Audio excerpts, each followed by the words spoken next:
Halo sahabat yang mengagumkan, kembali lagi dengan saya Fajar Sarip. Di sini saya akan mengulas atau membahas sedikit mengenai buku dari retorika Aristoteles. Kenapa saya membahas buku ini? Karena retorika Aristoteles adalah retorika terakhir. Kajian retorika sepanjang peradaban itu sangat dipengaruhi oleh retorika si Aristoteles ini. Nah, apa itu retorika? Kata Aristoteles, retorika adalah kemampuan mempengaruhi manusia atau persuasi. Jadi, inti dari retorika adalah ada pada aspek berpengaruh tidaknya pidato seseorang.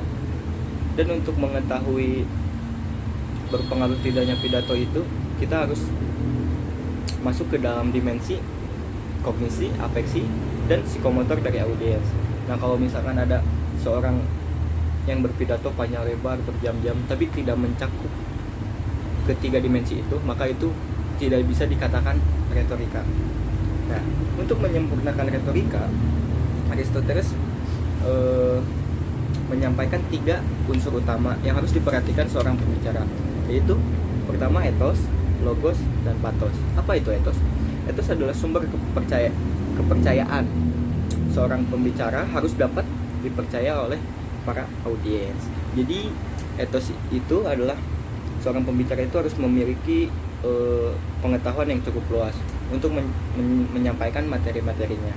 Yang kedua, logos, atau kita artikan ke dalam bahasa Indonesia itu logis atau masuk akal, yang dapat dibuktikan berdasarkan materi pembicaraan seseorang seseorang pembicara atau orator, agar para audiens dapat mengikuti. Jadi seorang pembicara itu tidak berbicara tentang hayalan, melainkan tentang data, fakta yang terjadi di dalam materi pembahasan seorang pembicara tersebut. Yang ketiga adalah pathos. Nah, di sini cukup menarik. Pathos itu, jadi seorang pembicara itu harus meyakinkan para audiens. Seorang pembicara harus dapat membeli hati para pendengar supaya materi yang disampaikan seorang pembicara dapat dengan mudah dicerna para pendengar. Nah, di dalam buku ini ada asumsi dari teori retorika. Kata Aristoteles, pembicara yang efektif harus mempertimbangkan audiens, sebab komunikasi merupakan proses transaksional dalam public speaking. Nah, di sini Aristoteles beranggapan bahwa pendengar sangat penting bagi efektivitas seorang pembicara. Lalu ada unsur utama yang harus diperhatikan selain ethos, logos, dan pathos yang mungkin pasti kita ketahui. Komunikasi akan berjalan lancar apabila ada pembicara, pesan yang disampaikan, dan pendengar. Tanpa 3 aspek itu, kita tidak akan bisa dapat berkomunikasi. Nah, lalu di dalam buku ini ada 5 hukum retorika. Apa saja 5 hukum retorika itu? Yang pertama adalah penciptaan atau konstruksi penyusunan suatu argumen yang relevan. Jadi seorang pembicara harus menyusun suatu argumen yang relevan dan dapat dipercaya. Yang kedua adalah pengaturan. Jadi seorang pembicara itu harus memiliki kemampuan untuk mengorganisasikan pesannya. Lalu di dalam hukum retorika itu ada yang disebut gaya dan penyampaian. Nah, di sini penggunaan bahasa untuk menyampaikan ide dan gagasan harus dapat menarik, dan cara penyampaiannya itu harus menggunakan diksi-diksi yang dapat mudah dicerna oleh para audiens. Terakhir, di dalam hukum retorika itu ada yang disebut dengan ingatan atau memori. Nah, seorang pembicara harus memiliki memori yang kuat untuk menyampaikan aspek-aspek penting di dalam pidato tersebut. Lalu yang terakhir ada jenis-jenis retorika.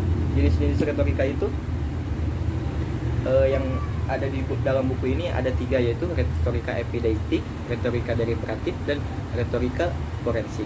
Nah, apa itu retorika epideiktik? Retorika epideiktik itu bertujuan untuk memuji, menghormati, menyalahkan, dan mempermalukan. Biasanya para pembicara itu melakukannya dengan satire atau sindiran. Yang kedua, retorika deliberatif. Nah, retorika deliberatif ini bertujuan untuk meyakinkan publik mengenai apa yang akan terjadi di masa depan. Biasanya retorika deliberatif ini disampaikan oleh para pemuka agama atau para peneliti dunia yang ingin menyampaikan hasil penelitian mereka. Dan yang terakhir adalah retorika forensik. Retorika forensik ini sering digunakan oleh para sejarawan karena berfokus pada apa yang terjadi di masa lalu untuk mengetahui apakah kasus tersebut benar atau salah.